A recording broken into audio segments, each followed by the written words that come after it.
Once upon a time, the infamous rover Reynardo plundered the floating isles. Then his mother called him to her deathbed. "Swear to me that you won't die on the gallows," she rasped. Reluctantly, he swore. And he whiled away his days at home with music, cards, and wine. But the Emperor had changed. He'd been good once, a shy, almost humble toad. He'd built universities. But then people started whispering about mass graves in the woods, midnight rituals, victims screaming. The Imperial ravens would round up entire villages, and no one ever returned. The ravens had come to Ubar scouting for ancient books said to be of great power. But the librarians had hidden the books, so they'd burnt the librarians. The citizens, outraged, had driven them off. The ravens had come back with dropships. The kid had fled with one of those books. He was brave and dumb and wanted to join the rebellion. And Reynardo had promised his mother he'd protect him.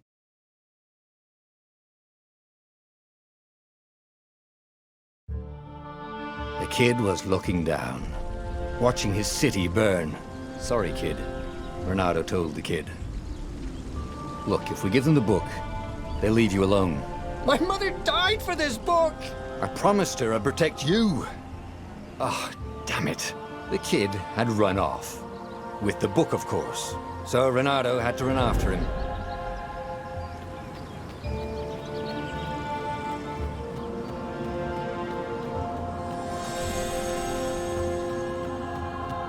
The two ravens were staring at the kid like he was their dinner, which probably was what was in their tiny brains.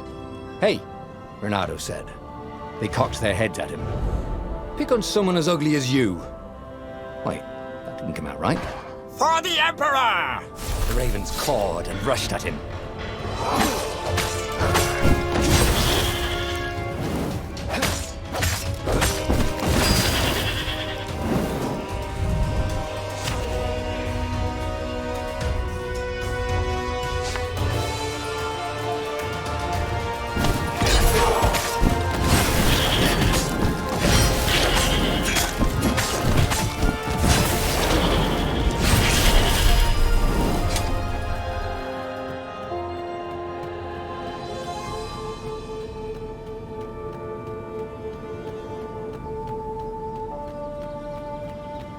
A dropship flew overhead.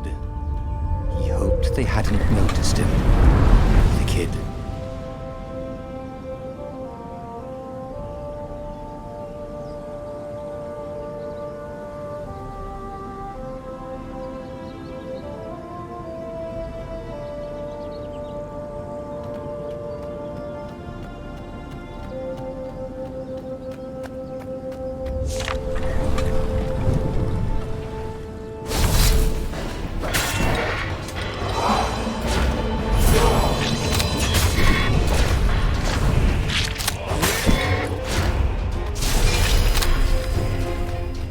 Oh, right. The Gate of Heroes. Someone's idea of a joke, making the skyship docks a gated community. You needed a hero's sword to open it. And the kid was on the other side of the gate. "Who let you through? Promise me you'll take the book to the rebels, or I'm gonna steal your ship." "I'm not taking that damn book anywhere, and neither are you." "Try and stop me," laughed the kid. "I bet you don't even have a hero sword." And with that, the kid hopped away. Had to hand it to the kid. He was an idiot, but he had guts. Where was Reynardo going to get a hero sword? I could forge a hero sword here, but I'm going to need ore.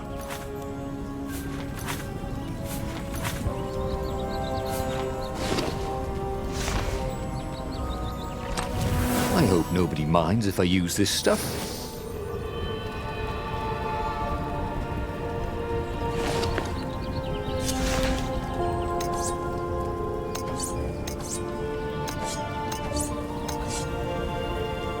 A hero sword. QED.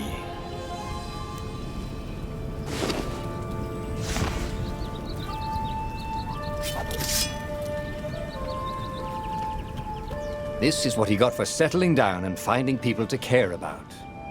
The kid's mum had been a swell cook, and she'd laughed at Renado's jokes, even when he didn't know he'd made one. And the ravens had come to burn her. And she'd made him promise to protect the kid. But she never told him where the book was. Just the kid.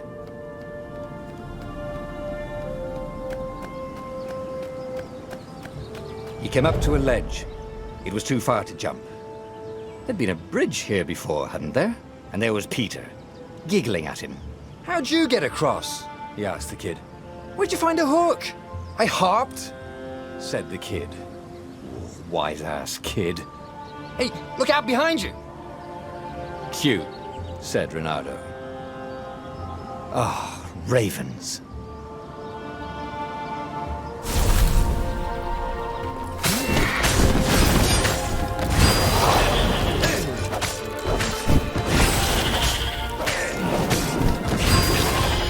It was time to talk some sense into the kid. Just hook his way across the ledge and chase the kid down. Thing was, he hadn't used his hook since he'd retired. How had he done it? Maybe if he meditated at that altar there, he'd remember his old skills.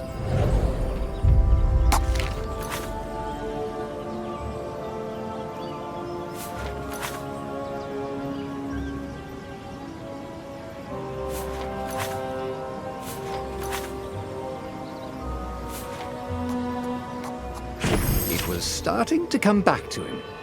Something you never completely forgot, like how to freeze time when attacking. The more he fought, the more he'd probably remember.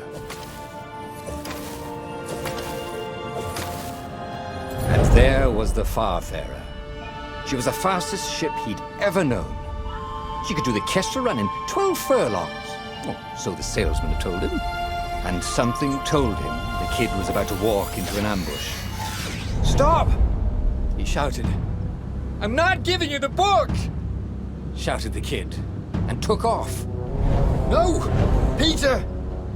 But the kid ran for it, and a goggler nailed him with its ivy.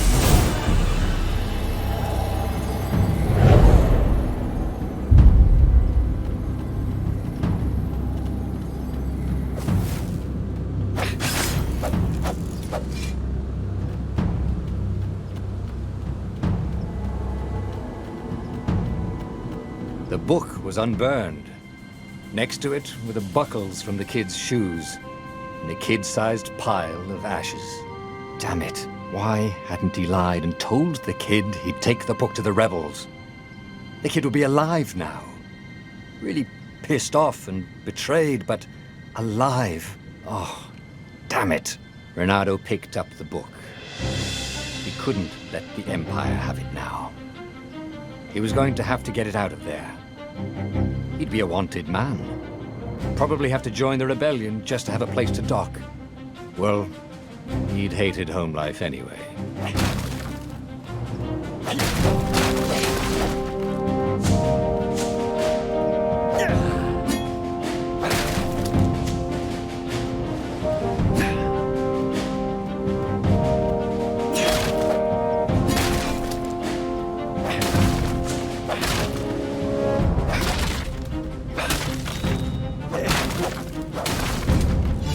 What was the big deal about this book anyway?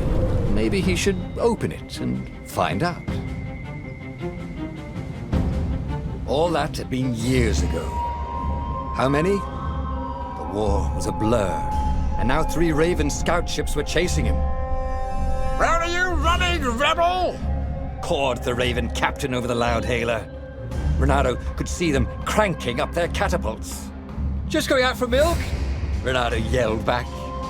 "Where can you run?" laughed the Raven horribly. Far behind him, another city was burning. The dark cloud above its island was thousands of Imperial ships. The fleet was doing a thorough job. "Take us to the rebel base, and we'll spare your life!" it cawed. The entire jury-rigged rebel fleet was only a few islands to the east. Beyond that were only the pillars of heaven. A sea of endless blood-colored tornadoes. The rebellion was out of time, unless Renato could bring a game-changer. Maybe he could. Reynardo had found out where he could find the pieces of the Sky Ripper, the legendary weapon that had exiled the lost gods. Surely a legendary weapon could win the final battle. On the other hand, his old friend Lapino had sent Reynardo a desperate message saying he had a brilliant scheme to save the rebellion. If Reynardo could only rescue him. Reynardo dived the Farfarer towards the abyss. As he felt the heat of the jet stream, the Raven ships peeled off, not stable enough to follow him down there. Now it was time to choose. Lapino or the Sky Ripper?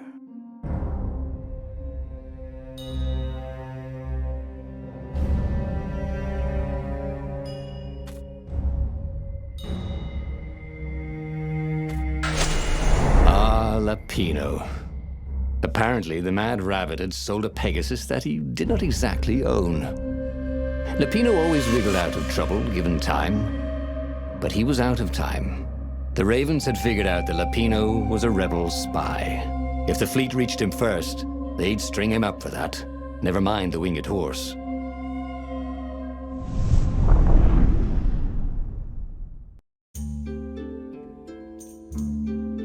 Lapino had apparently managed to confuse the judge by arguing that he hadn't actually stolen a winged horse. He'd only sold it.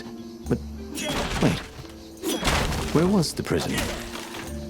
The village was empty. Had everybody fled the Ravens?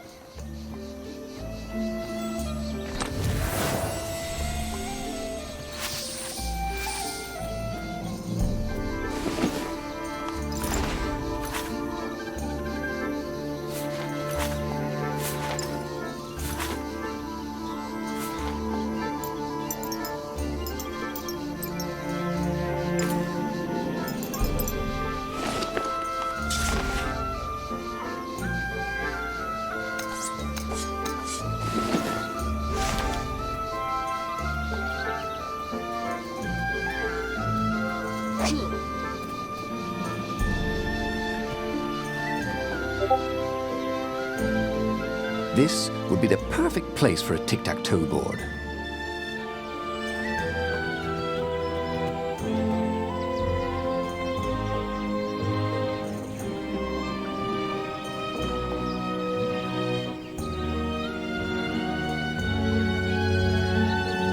The Ravens had taken the town. Reynardo had seen villages emptied like this. All the people taken away to be sacrificed in the Emperor's secret rituals. Reynardo hoped the people were just hiding. Reynardo's blood was up. He just needed to smash something.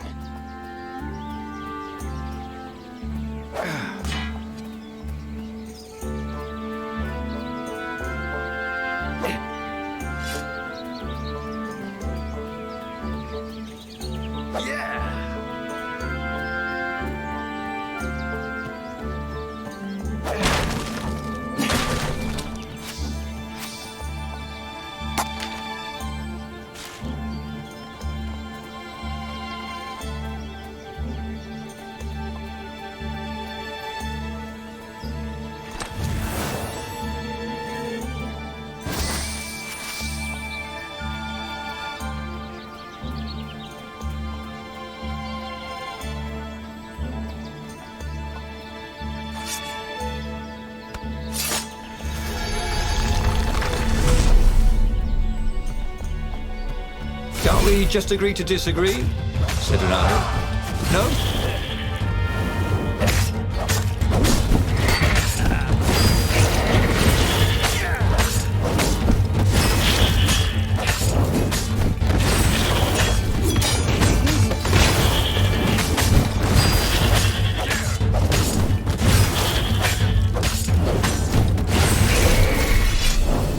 Ravens were landing everywhere. The advance guard.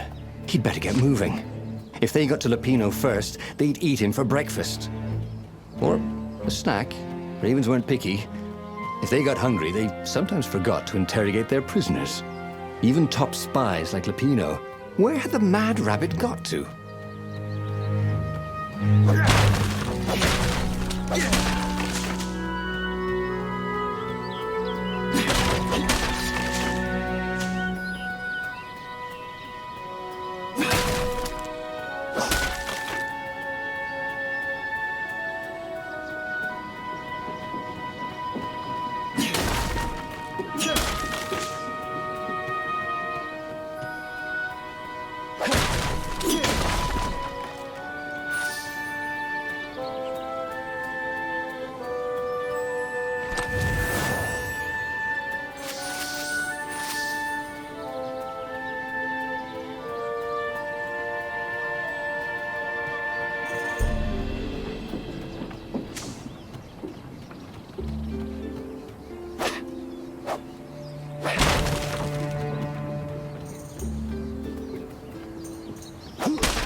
Renato felt like he was ready to learn new things. Thank goodness he didn't have to go to school for that.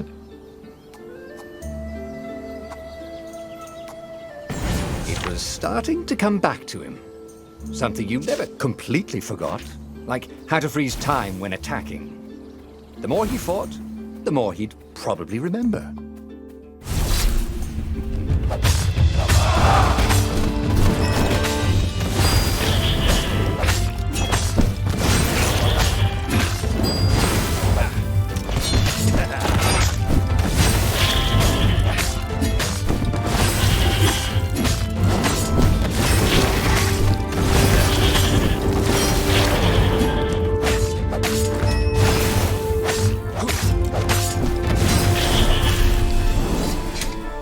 Renato wondered if he could learn to cook this way. Probably not.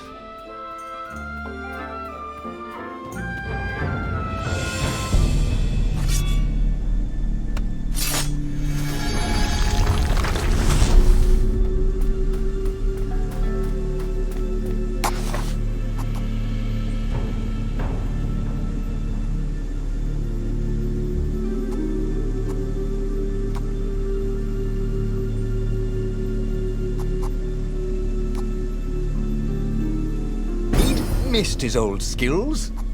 He welcomed them back like it was at a reunion.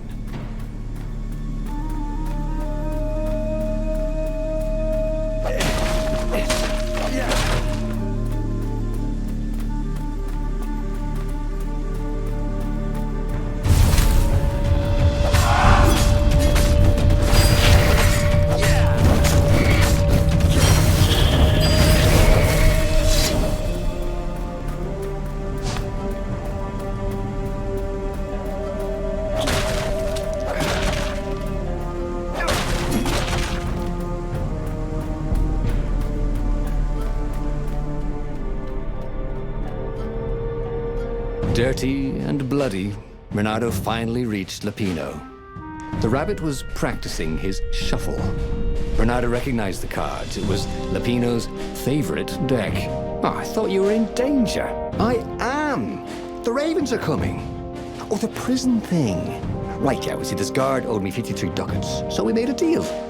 They're very reasonable people, actually, for weasels. Now, I got a brilliant plan to kidnap Zenobia. We capture Zenobia, we find out what she knows, and that's the whole war right there. Easy peasy, lemon squeezy. Capture the Emperor's greatest general, who also happened to be a deadly sorcerer and, oh, his only daughter? That would be worth it. On the other hand, he could still get to the core of the Sky Ripper, even if he couldn't get the whole thing. It must have great power.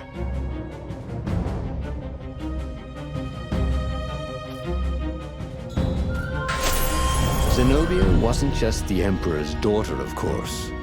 She'd been Renato's best friend in sword fu school. And you're still mad for her, the rabbit reminded him. They'd been close. She'd told him things no one else knew. But she'd never told him who she really was. She knows all the Emperor's plans, chuckled the master spy. She won't give them up easily. She'll tell the interrogators, all right, said Lapino. Taking her would change the game, all right.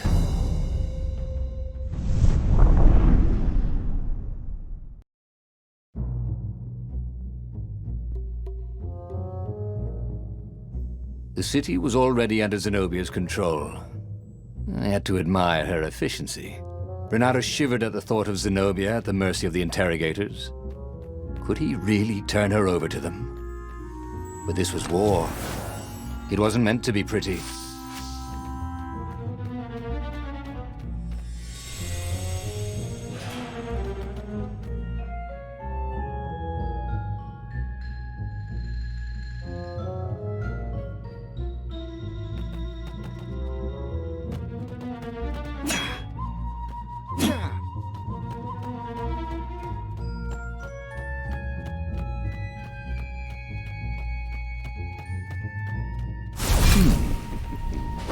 Hero wall, hero sword, ice wall, ice cube.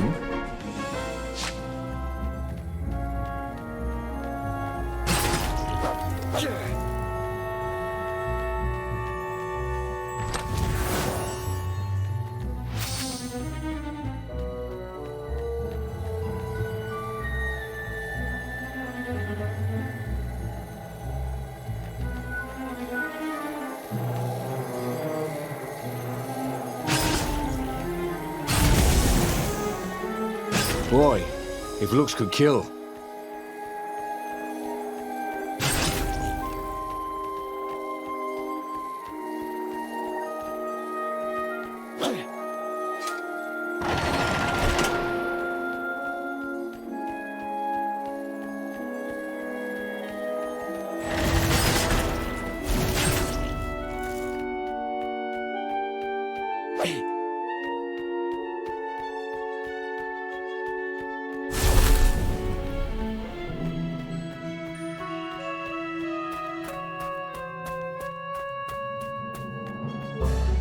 So, what's this plan of yours?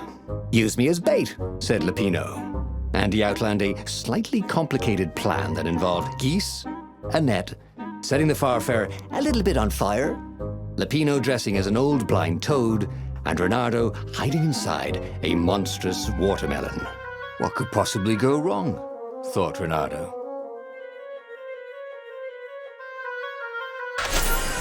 Oh, this is gonna be fun. Said Lupino, as he ran to go set up his marvelous plan. If I craft a sword now, it's going to be really short.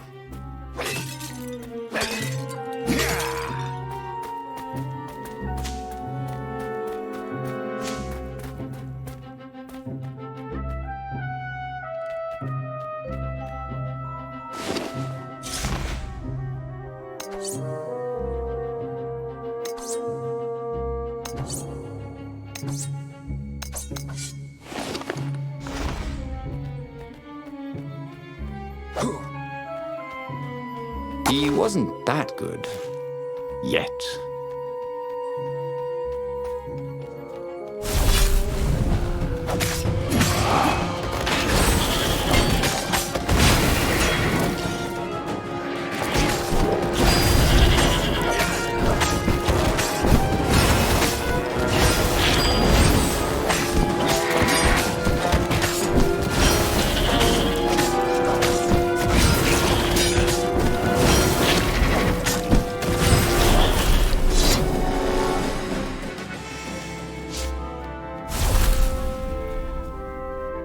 Reynardo felt dubious about the whole plan.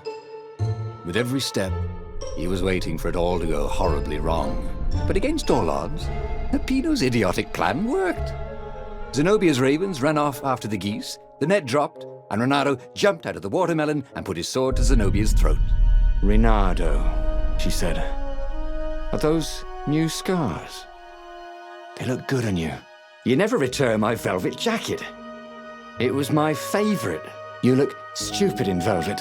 Oh, what does an imperial princess know about style? Oh, get a room, you two," said Lupino. But the fleet was coming on fast, so they put Zenobia on the Farfarer and took her east over the Nexus. She'd vanished from Swordfu School, from his life, without even saying goodbye, without ever telling him she was the Emperor's adopted daughter. Ah, Lupino was right, Reynardo thought reluctantly. She knows things. She recognized his look. "You're taking me to the interrogators, aren't you?" she said, wide-eyed.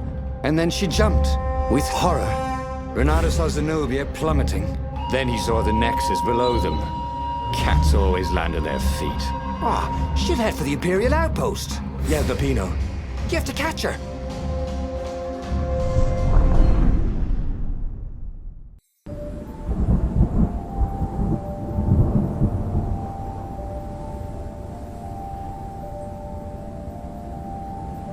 Cats can run faster, but foxes can run longer. If he ran, he could head her off before she reached her minions at the outpost. Well, he did love a good chase.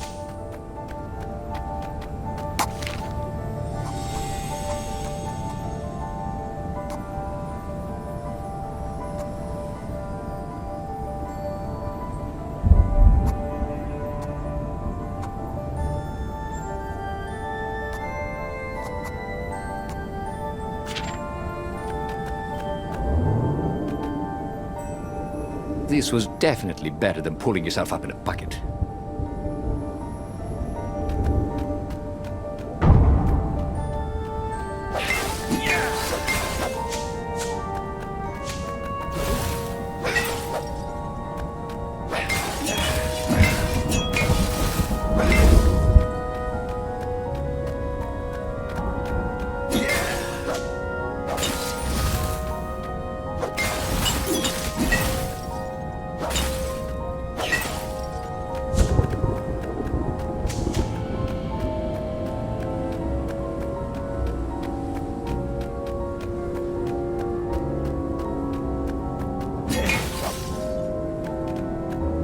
Who needed bridges anyway?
He was closing on her. He could smell her fear.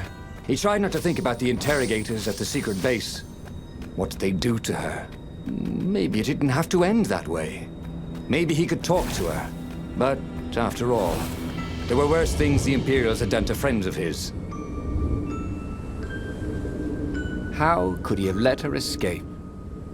Why hadn't he shackled her? Bernardo wasn't used to being on this side of the whole prisoner-jailer thing.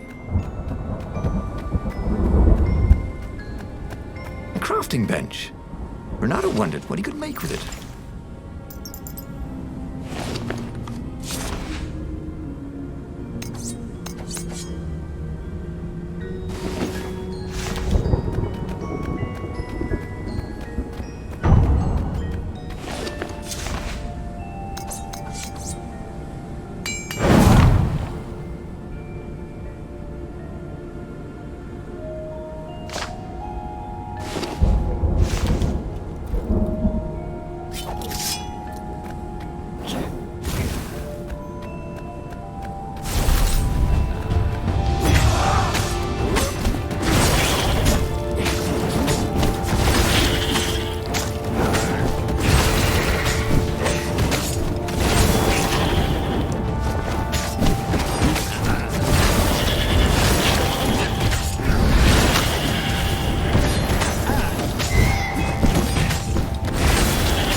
Bernardo reached the outpost.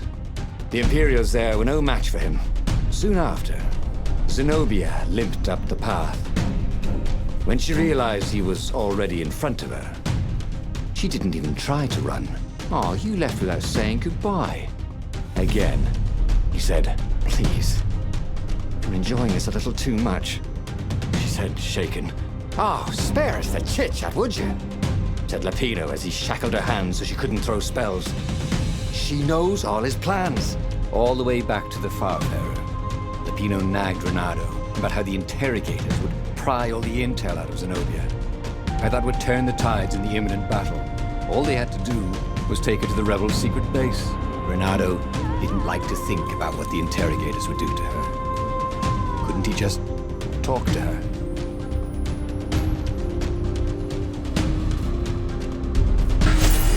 As they pulled away from the Nexus, Renato could see the fear in Zenobia's eyes. "I can't take her to those creatures at the base," he whispered to Lupino.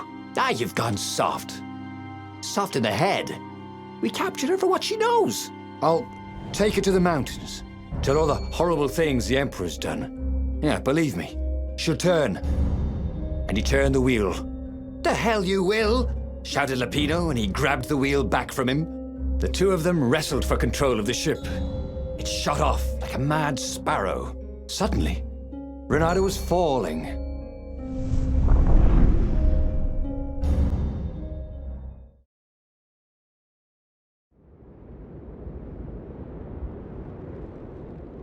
When he came to, Zenobia was standing over him. "Why didn't you take me to the base to be interrogated?" she demanded. "Do you know what's left of people they interrogate? This is some trick, isn't it? To make me fall for you again. Well, I won't." "Oh, go on then. Scurry back to your ravens. I can't stop you." But strangely, she didn't. As Renato set off to find the Farfarer, she followed him, keeping just out of sight of the ravens.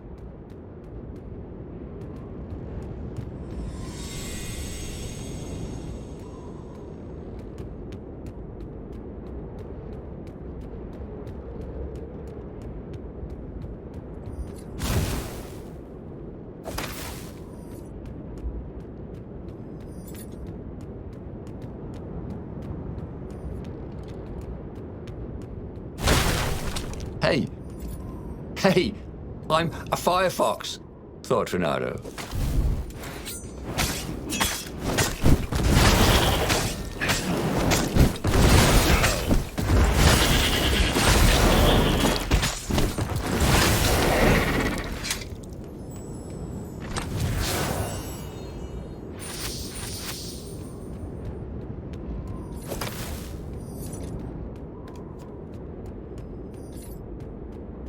Don't look down, he thought.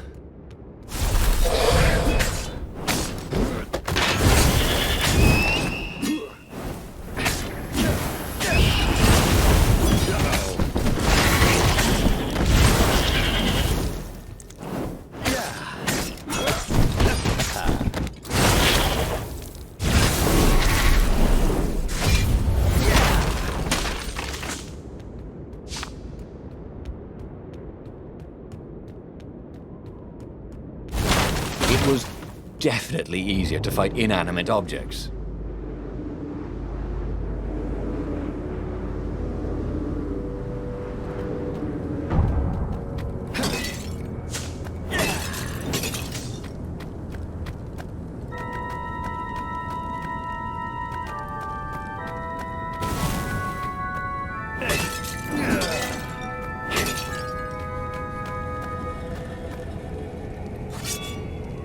Sharp?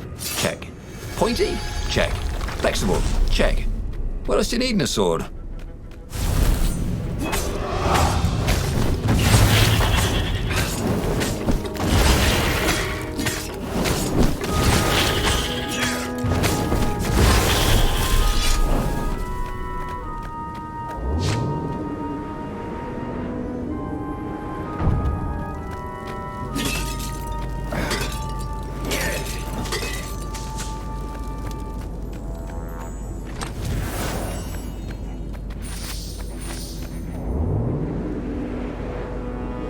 Oh, this really didn't have much in the way of safety features, did it?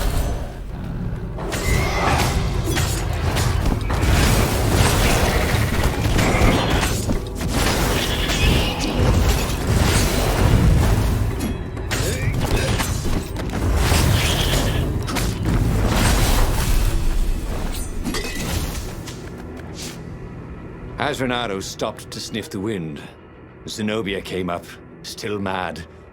"Did you really think you'd just talk me into betraying my father?" "Oh yeah, sure, that was exactly my plan." "Then why aren't you even talking to me?" Because I've never talked you into anything in my life. They're gonna court-martial you for letting me go. He caught a whiff of the Farfarer. Wet rope, tar, and a cask of Scobel ale he'd spilt last year. It was that way.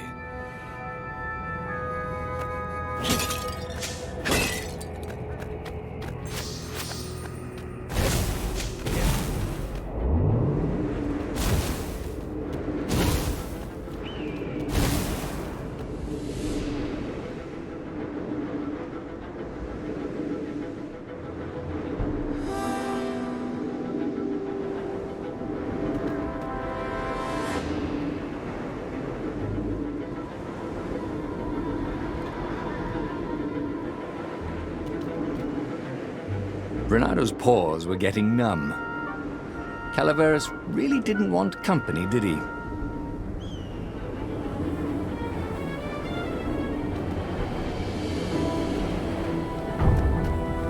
Renado wondered if he should have taken Zenobia to the rebel base for real.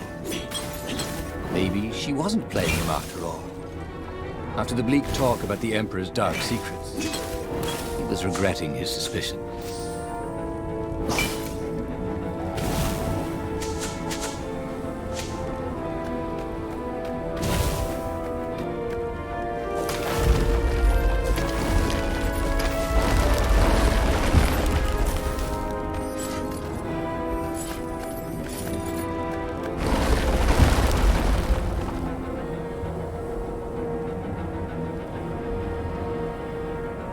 Sure enough, the Farfarer had crashed in some rocks. There was no sign of Lupino. Zenobia caught up.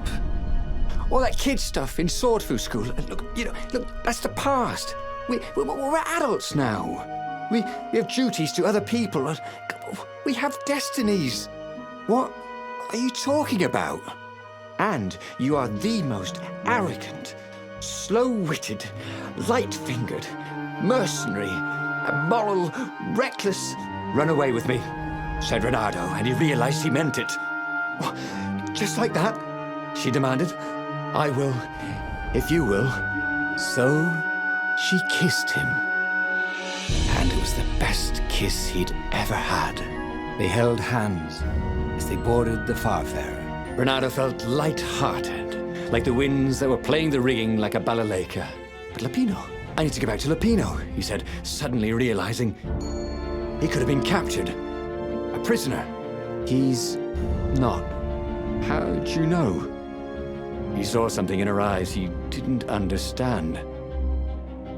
He fell, didn't he? Into the abyss. She looked away, wouldn't answer. But then a bolt smashed through the Farfarer's keel. The broken ship plummeted out of the clouds.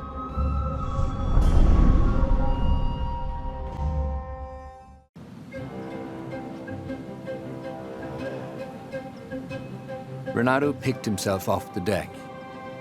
They were alive. We have to get to my private ship, she said.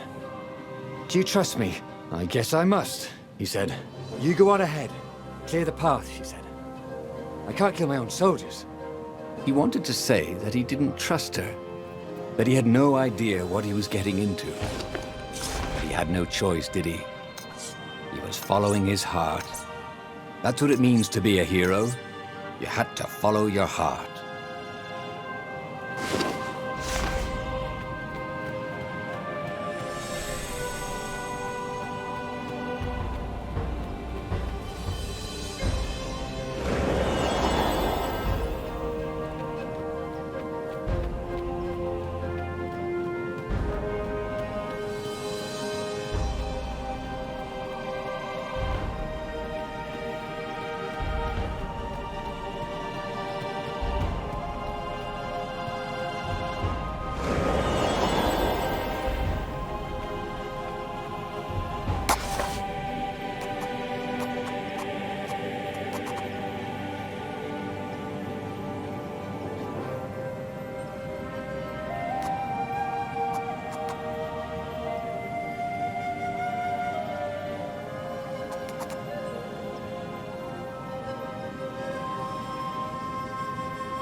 That would come in handy in a pinch.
Renata really hated inanimate objects.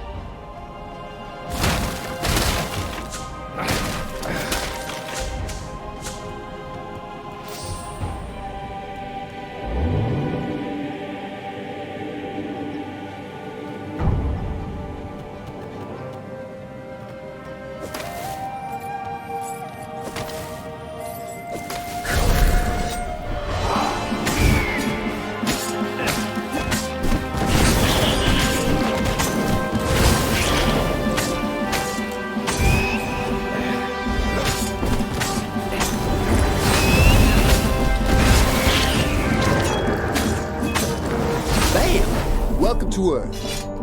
Renato told the corpses. It was something he'd seen in a play once.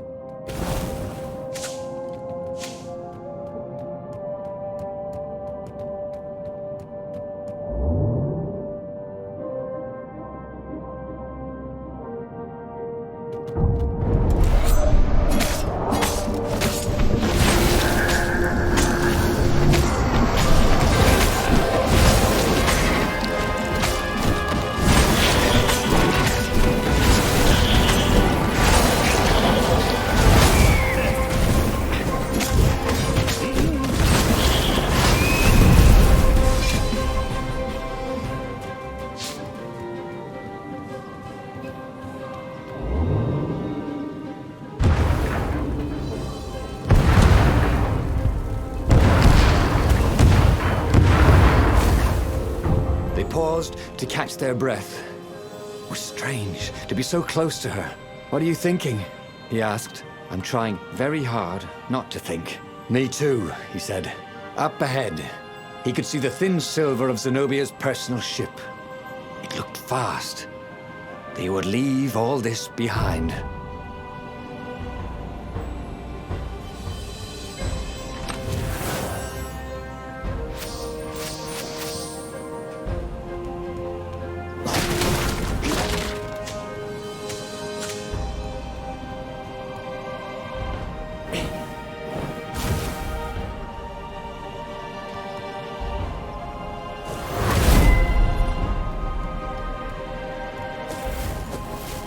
That was always a rush.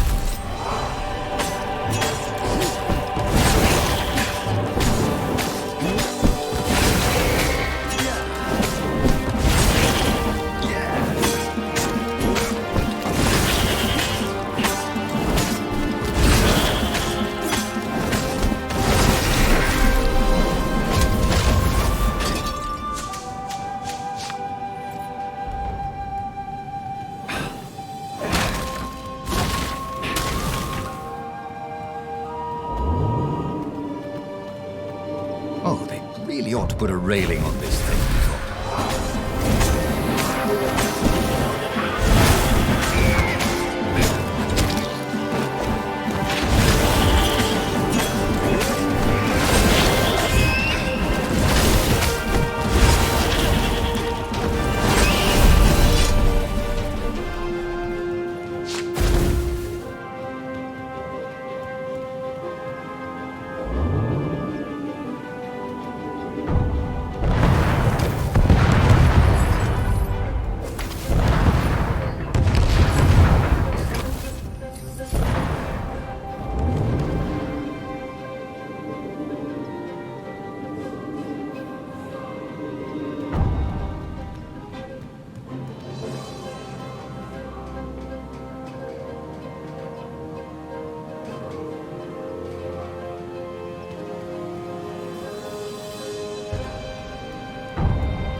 As they reached her ship, Renato suddenly felt a sharp pain in his stomach.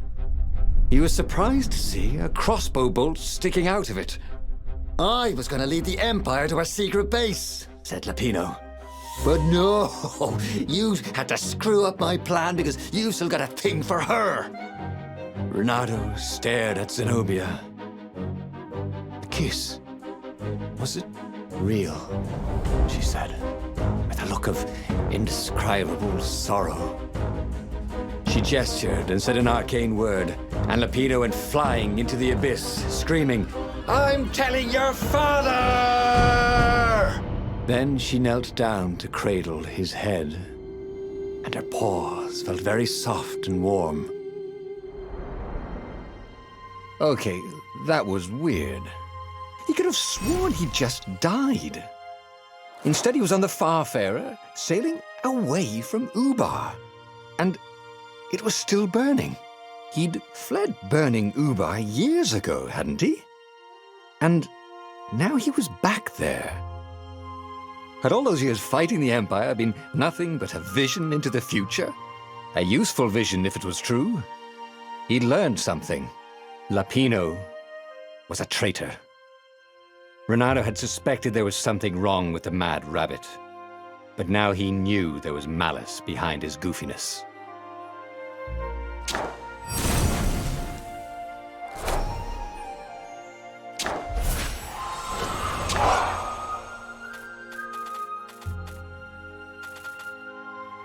He'd made bad choices. But now, when the real battle came, he wouldn't make those choices. He wouldn't make the same mistake twice. The book's pages began to flip backwards, towards the beginning. And he realized that his adventure was just beginning.